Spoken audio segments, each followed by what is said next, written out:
Oi, tudo bem? Eu sou a Mariana. Hoje eu vou dar introdução ao nosso curso de Letramento em Inteligência Artificial para educadores.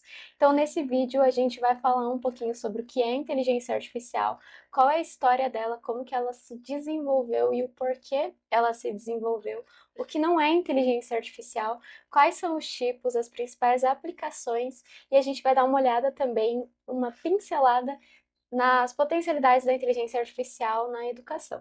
Então, agora a gente vai começar destrinchando o que significa inteligência artificial e o que significa não inteligência artificial. Então, a gente começa pensando que a IA ela serve para tentar simular a inteligência humana.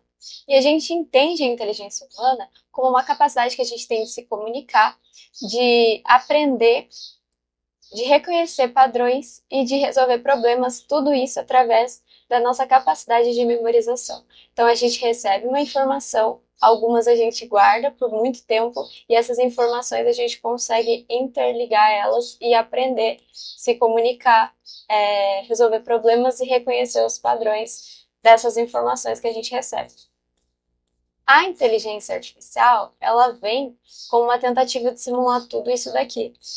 Então, a gente entende que, como ela vai simular tudo isso, ela vai simplificar a nossa vida, ela vai facilitar a nossa vida. Ela não vai nos substituir, mas ela consegue fazer muitos trabalhos que, para a gente, exige mais esforço, tempo e dedicação, ela consegue automatizar. Então, ela surge numa tentativa de automatizar as nossas tarefas manuais e facilitar a nossa vida.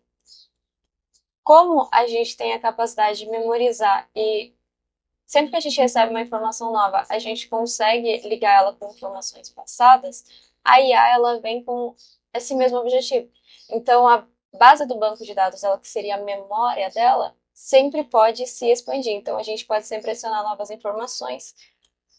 Ela pode criar coisas novas, fazendo interconexões com as informações que elas recebem. E com isso ela é capaz de criar coisas novas usando informações antigas. Então, o fato dela ter uma base de dados flexível faz com que ela possa aprender, assim como a gente aprende por ter uma memória flexível que sempre que a gente recebe informações novas, a gente consegue ligar elas com informações passadas. Agora, a gente vai dar uma olhada no que não é inteligência artificial, que muitas vezes a gente confunde. Então, a primeira definição que a gente pode ter certeza que a inteligência artificial tem e a inteligência artificial não tem é a capacidade de aprendizado. Então, ela não aprende. Então, ela não consegue simular a nossa capacidade intelectual, não consegue simular a inteligência humana porque ela não consegue aprender.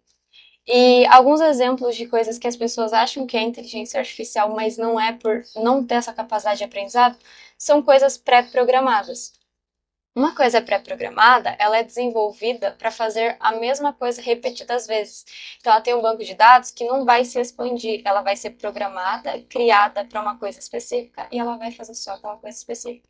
O banco de dados das coisas que são pré-programadas, ele não consegue se expandir, então tudo que elas fazem é porque está dentro daquele banco que foi criado por quem desenvolveu. Um exemplo disso são os chatbots, que são aqueles chats de conversa quando a gente compra alguma coisa no Mercado Livre que vem a resposta automática e dá duas opções para a gente, tipo, sei lá, continuar compra ou recusar compra. E aí você escolhe uma das duas. Muita gente acha que pode ser inteligência artificial, mas isso é pré-programado, porque ela vai receber apenas duas informações, ou sim ou não. E aí, como esses sim e não estão na base de dados dela, ela vai receber essa resposta, essa entrada de texto, e aí ela vai ver, por exemplo, se colocou não, ela vai seguir um caminho específico que foi programado para ela. Então, aqui tem o exemplo do chatbot, né? Que tem aqui um oi, tudo bem? Quer ver uma demonstração personalizada da plataforma? Sim, começar agora. Esse sim, começar agora já está no banco de dados desse chatbot. Quando você colocar no sim, começar agora, vai disparar para ele executar uma tarefa que já foi programada para ele. Então, ele não aprende, ele vai sempre ser mais engessado. E outro exemplo é que tem alguns robôs que eles são programados para coisas muito específicas. Então, eles vão fazer a mesma coisa repetidas vezes. É o caso que eu dei aqui, eu trouxe a imagem do robô seguidor de linha. que ele é pré-programado para fazer a mesma tarefa repetidamente, que é o quê? Seguir a linha. Então ele não consegue aprender a fazer isso sozinho e ele não consegue aprender coisas novas. Ele só faz isso e ele sempre vai seguir esse padrão. Então, como a gente viu que ele não aprende, a gente tem que entender o porquê que ele não aprende. Então, ela não aprende porque a base de dados dela é fixa. Então, essa falta de flexibilidade de inserir informações, porque a única pessoa que pode inserir informações numa coisa que não é IA é quem programou ela. Faz com que ela não consiga fazer interconexões, faz com que ela não consiga aprender. Então, a gente tem que ter informações que estão na base de banco de dados dela. Se a gente inserir outra resposta aqui, por exemplo, ele não vai reconhecer. Se a gente tentar fazer o robô seguidor de linha fazer outra tarefa, ele não vai fazer. Então, essa é a principal diferença entre o que é inteligência artificial e o que não é. A inteligência artificial, ela pode aprender e o que não é inteligência artificial não aprende. Tá, então agora a gente vai entrar numa parte muito importante que é sobre a história da inteligência artificial. E para a gente pensar na história da inteligência artificial, a gente tem que ter uma certa distinção entre quando surgiu a ideia de inteligência artificial, que se a gente for analisar pelo conceito que IA tenta simular e automatizar o trabalho humano, a tarefa da gente pensar, raciocinar e aprender, e a distinção disso com a inteligência artificial como uma ciência, ou seja, quando a inteligência artificial realmente passou a ser uma ferramenta, uma máquina criada por nós humanos, com a finalidade de automatizar as nossas tarefas e de aprender como nós aprendemos. Então, eu vou destacar aqui alguns pontos e marcos históricos de como ela se desenvolveu a partir de ciência e a distinção de quando ela surgiu como uma ideia de que nós gostaríamos de ter algo para automatizar as nossas tarefas. Então agora a gente vai entrar no que seria a história da inteligência artificial e a gente vai dividir ela em duas partes, que seria as bases filosóficas, que antecedeu o que a gente tem hoje em dia, que é a inteligência artificial como uma ciência. Então, a inteligência artificial surge como uma filosofia nos séculos 17 e 18 por René Descartes, que vem com uma metodologia de criar modelos de máquinas simples e mecânicas que fossem capazes de resolver problemas matemáticos.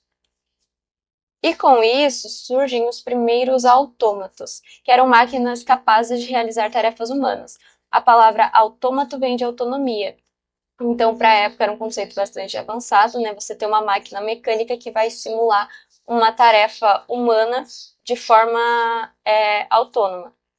E aí a gente tem a questão de que para a época a música era muito importante, a arte estava muito em alta, então a gente tem alguns autômatos que eram capazes de fazer, por exemplo, tocar instrumentos ou criar notas musicais. Aqui eu trouxe alguns exemplos, esse daqui é uma máquina musical, que é um autômato. Aqui a gente tem a máquina de Pascal como exemplo, um autômato robotizado, a máquina de Olerite e um autômato de escrita. Eles eram todos feitos dessa forma aqui e eles eles seguiam um padrão de coisas específicas. Então, quando a gente sai dos modelos filosóficos, a gente entra na inteligência artificial como uma ciência. Mas a gente teve duas coisas que antecederam ela como sendo formalmente uma área de estudo, que são dois marcos históricos muito importantes, e eles aconteceram entre 1940 e 1950, que era ali uma época em que a gente estava terminando a Segunda Guerra Mundial e estava entrando em um momento de voltar a tentar se estabilizar, tanto economicamente quanto a questão da infraestrutura. E a tecnologia avançou muito durante a Segunda Guerra. Então, em 1943, o Pitts e o McCulloch, que é ele e ele, eles desenvolvem o primeiro modelo de neurônio artificial. O que seria um neurônio humano? O neurônio ele é a parte responsável no nosso cérebro por receber as informações, as mensagens e mandar impulsos, que são chamados de sinapses, para outros neurônios para fazer uma conexão e ter uma grande rede neural, para a gente compreender um assunto. Então, o primeiro modelo de neurônio artificial, ele era baseado em matemática e ele tinha essa estrutura aqui. Eu não vou me aprofundar na estrutura, mas é só a título de curiosidade, para que vocês possam entender que foi um grande avanço para a época, porque foi depois disso daqui que foi possível a gente conseguir criar máquinas que pudessem simular um pouco melhor o funcionamento do cérebro humano. E aí, em 1950, a gente tem o Alan Turing, que ele é considerado o pai da computação, e ele também foi um matemático muito importante, porque ele foi um dos responsáveis por decifrar as mensagens da Alemanha nazista durante a Segunda Guerra. Ele é o pai da computação, matemático, então ele ajudou a vencer a Alemanha na Segunda Guerra Mundial. Com a máquina de Turing, que ele tinha o questionamento de que as máquinas elas tinham a possibilidade de poder pensar.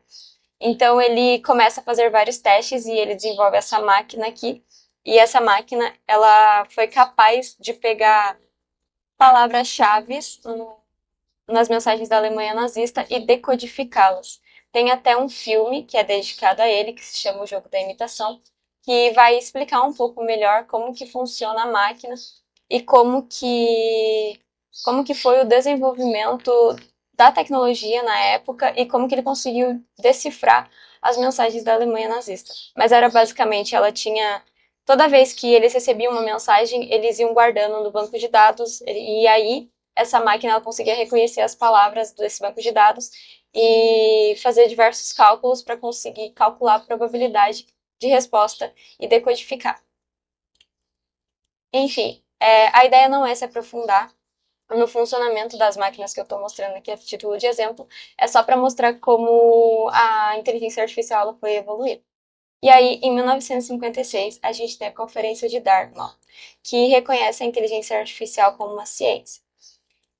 Essa conferência reuniu muita gente que já estava pensando em construir máquinas capazes de simular o funcionamento cerebral humano, mas só foi possível por causa do modelo do neurônio que eles desenvolveram, que o Pitt e o McCulloch desenvolveram, e porque o teste de Turing deu certo. Então, muita gente acabou vendo que era uma potencialidade tecnológica para a época e para os anos que iam suceder. E aí, essa conferência reuniu diversos estudiosos e reconheceu a inteligência artificial como uma ciência. Só que é muito interessante, porque antes de tudo isso acontecer, as IAs não eram chamadas de inteligência artificial. Então, eram chamadas de máquinas, eram chamadas de autônomos, era chamado de tudo que vocês podem imaginar, mas não era reconhecido como o termo inteligência artificial. E aí o John McCarthy, que foi um dos estudiosos que estavam na conferência, que também pesquisavam bastante sobre essa questão das IAs, ele veio com o termo inteligência artificial e isso se consolidou até os dias de hoje. De 1960 a 1970, a gente entra em um período em que muitas empresas começam a investir pesadamente em inteligência artificial, porque eles viram que começou a caminhar e que tinha realmente potencial para futuramente ser uma coisa muito boa para todo mundo. E aí, em 1966, a gente pode dar como exemplo a Elisa, que ela foi um chatbot, só que dessa vez ela não era um chatbot pré-programado para fazer coisas específicas e não aprender. Ela aprendia através das palavras e ela tinha capacidade de se comunicar. Então aqui é como ela era programada. Welcome to Elisa. E ela era uma psicoterapeuta. Então ela era praticamente, né, para a época, é o que a gente chama de psicanalista hoje em dia. Ela era capaz de receber os dados das pessoas, aprender sobre o que eles estavam falando, se comunicar com eles, que aqui, por exemplo, era uma conversa. E conforme ela ia atendendo pacientes e aprendendo mais palavras e mais coisas sobre eles, a base de dados ia ficando maior e ela ia tendo uma capacidade mais grande de poder avaliar as pessoas, de analisar o comportamento delas através das entradas de texto.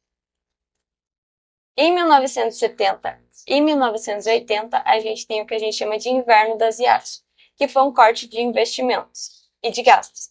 Porque, como a gente estava avançando muito, a gente chegou na Elisa e mais alguns modelos que eram um pouco parecidos e estagnou. Eles não tiveram mais resultados além disso daqui. E aí muitas empresas e muitos países pararam de dedicar muito dinheiro como eles estavam dedicando antes, porque precisava de muita gente para precisava pagar pessoas qualificadas para fazer as pesquisas, os estudos e programar essas IAs. E também tinha a questão da infraestrutura, então era um gasto muito grande e eles cortaram porque não estava tendo o resultado que eles esperavam. Em 1980 a 1990, eles voltaram a investir e até porque, né, a tecnologia estava avançando cada vez mais. E aí eles surgem com os modelos especialistas, que eram inteligências artificiais capazes de simular pessoas humanas que eram especialistas em áreas específicas. Então, por exemplo, um médico, ele se especializa na área de neuro. Aí eles desenvolviam um modelo de inteligência artificial especialista em neuro, onde ele ia pegar toda a base de pesquisa de dados que um neuro precisava estudar para ele se tornar um neuro, e eles iam simular numa máquina, e aquela máquina era capaz de trabalhar como um médico neuro era capaz de trabalhar. E um exemplo disso é o Meissen, que ele era responsável por desenvolver diagnósticos médicos. Tinham outros modelos, mas esse foi um dos mais importantes e o funcionamento dele era basicamente assim. Então a gente tinha a interface do usuário e a base de dados. E era aqui que ele pegava e fazia todo o processamento para receber a informação do usuário e dar um diagnóstico para ele. Depois, a gente entra em 2000 e 2010, que é quando teve a ascensão da internet. Com a ascensão da internet, a gente começou a ter mecanismos de busca. E o que acontece? Como a inteligência artificial, ela aprende informações novas, quando a gente tem mecanismos de busca onde as pessoas vão estar perguntando coisas o tempo todo, ela vai aprender o tempo todo, então vai ter muita informação. Nessa época, a base de dados das inteligências artificiais explodiu, porque era muita informação e ficou muito grande o banco de dados delas. Então aqui eu trouxe o Google como exemplo, né, que é um mecanismo de busca.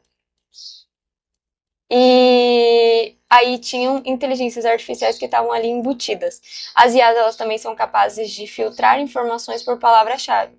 Então, quando a gente buscava uma coisa, ela pegava as palavras-chave e te dava a resposta. E aí, em 2010, a gente vem, por exemplo, com a Siri, que acho que boa parte da população conhece, que ela tem a capacidade de reconhecer voz. Então, ela pode conversar com você reconhecendo a sua linguagem, seus padrões de linguagem. É muito interessante isso, porque a Elisa, ela tinha capacidade de comunicação, só que era por texto. E agora a gente chega na Siri, que é por voz. E aí a gente vai continuar andando. De 2010 a 2020, a gente tem a expansão do Deep Learning, que é quando surge o conceito de Machine Learning, que é aprendizado de máquina. Por quê? Porque quando a gente tem uma grande quantidade de dados que a gente conseguiu adquirir nessa época aqui da internet, que a internet estava em ascensão nos mecanismos de busca, que passaram até a ser por voz, os modelos de inteligência artificial, eles passam a aprender absurdamente rápido. E as redes neurais artificiais, elas vão acabar se desenvolvendo mais, porque as pessoas, além da inteligência artificial estar crescendo cada vez mais, a tecnologia está avançando muito rápido. Então, os pesquisadores dessa área, eles passam a investir muito em criar redes neurais artificiais que possam ser mais seguras, confiáveis e desenvolver IAs que sigam esses padrões de redes neurais, que vão simular o cérebro humano, e com isso elas aprendem muito mais rápido. Em 2016, a gente tem, por exemplo, a AlphaGo, que desenvolve uma inteligência artificial que é responsável por vencer o campeão mundial de Go. E por que isso é tão importante? Porque o Go ele é um jogo extremamente complexo com inúmeras possibilidades. Então, quando você desenvolve um modelo de inteligência artificial capaz de aprender todas essas possibilidades e ele mesmo gerar estratégias para vencer um humano campeão desse jogo, significa que realmente as pesquisas e tudo que foi feito para as inteligências artificiais estava funcionando, então elas estavam aprendendo absurdamente rápido e uma quantidade absurda de dados. Aí a gente chega em 2020 até os dias de hoje, que são os modelos generativos. A gente viu que a gente tinha os modelos especialistas, que eram responsáveis por simular pessoas que eram especialistas em coisas específicas. Nos modelos generativos, a gente tem múltiplas funcionalidades. Então, uma IA, ela pode ser capaz de reconhecer voz, texto, gerar imagem, reconhecer arquivos, que é o caso do ChatGPT, que é o que a gente mais ouve falar por aí e o que a maioria das pessoas usa. Aqui tem um exemplo da tela inicial dele. Então, ele tem a aba aqui de estudos, que é onde vai ter possibilidade de você ver artigo, de você pesquisar coisas de forma acadêmica e científica. A gente tem a opção de voz, que é onde a gente pode, quando a gente aperta esse botãozinho, a gente pode falar e ele vai transcrever para texto. E aqui é para você literalmente conversar com o chat GPT como se você estivesse em uma ligação de áudio. Aqui você pode criar um novo chat. Aqui você pode pesquisar chats já desenvolvidos. No caso, por exemplo, um chat que vai falar sobre time de futebol. Você pode clicar aqui e ver sobre os chats que falam sobre time de futebol. Essa biblioteca, ela é das imagens que ele pode gerar para você. Então, ele gera as imagens e ele vai guardando nessa abinha de biblioteca. E projetos, porque você pode começar um projeto do zero com a ajuda do chat GPT. E eu trouxe também o exemplo do Gemini, que os dois são bem parecidos, só que o Gemini ele tem um diferencial, ó, ele é bem parecido com o ChatGPT, a parte do áudio, as ferramentas. Esse maisinho aqui que eles têm é para você poder anexar imagem, para ele reconhecer a imagem, ou áudio, ou arquivo, essas coisas. E aqui a gente tem o James, que é o maior diferencial dele. O Gemini, ele é capaz de se subdividir em genes, em inteligências artificiais especialistas. Então, você vai passar parâmetros para elas, por exemplo, geração de ideias. Esse gene de geração de ideias, ele tem parâmetros de conseguir ser extremamente criativo. Então, você vai dar as ordens para ele e ele vai se especializar naquilo. E você pode criar múltiplos gratuitamente. Então, contudo, a gente vê como a gente sai de modelos extremamente limitados e de uma ideia de que algo poderia facilitar a vida humana e a gente chega para modelos que podem literalmente imitar especialistas, reconhecer voz e reconhecer imagens ao mesmo tempo. Então, para concluir tudo isso, a gente chega no ponto do curso que é a inteligência artificial na educação. Bom, a gente viu como ela evoluiu e como ela está integrada nas nossas vidas e não tem para onde a gente correr.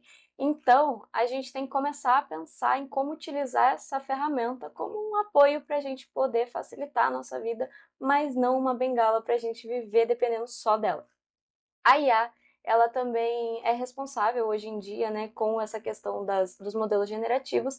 Tem muitas inteligências artificiais que são capazes de te ensinar a fazer coisas novas, seja tocar um instrumento, seja te ensinar uma nova língua, te ajudar a estudar para uma prova específica. Tem gente que não consegue conversar com a IA por mensagem, não aprende lendo, e tem muitos modelos que são capazes de conversar com você por áudio mesmo, como se fosse uma ligação. Então, a gente tem que aproveitar dessas potencialidades e a gente pode citar alguns modelos, por exemplo, o ChatGPT, que eu acho que todo mundo provavelmente conhece, já ouviu falar e usa, ou usa, né? Que ele te ajuda a corrigir textos, ele pode te ajudar a refinar sua escrita, a reconhecer certos padrões, ele pode te ensinar coisas novas, ele pode criar imagens. Tem também o Gemini, que ele tem uma opção muito interessante, que é a de você criar gems, que são formas de você subdividir várias inteligências artificiais especialistas em coisas específicas. Então, você pode criar um gem, por exemplo, para que seja especialista em te ensinar sobre direito ou te ensinar sobre a educação, sobre pedagogia e afins.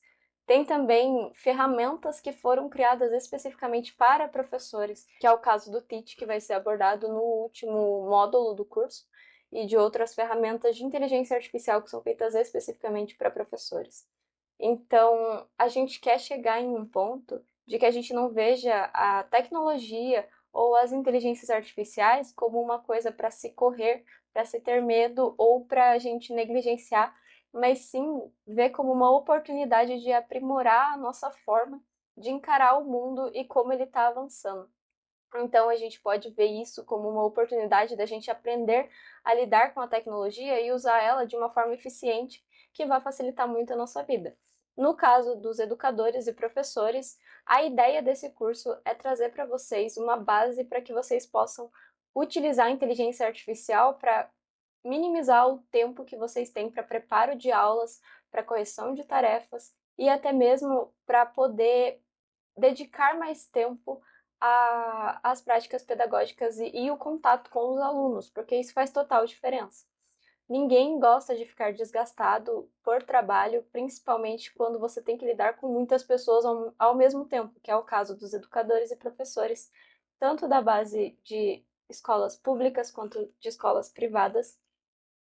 Os professores eles já passam muito tempo em sala de aula ensinando os conteúdos, ensinando as matérias, aplicando atividades, aplicando provas, e tem uma certa exaustão a carga horária de você exceder o tempo dentro de sala de aula para ter que preparar aula, para ter que corrigir prova, para ter que corrigir atividade, para ter que preparar atividade, para ter que fazer inúmeras coisas. Então a ideia é trazer um curso para que você saia daqui preparado para poder utilizar a inteligência artificial de modo a automatizar tudo isso e minimizar o seu tempo.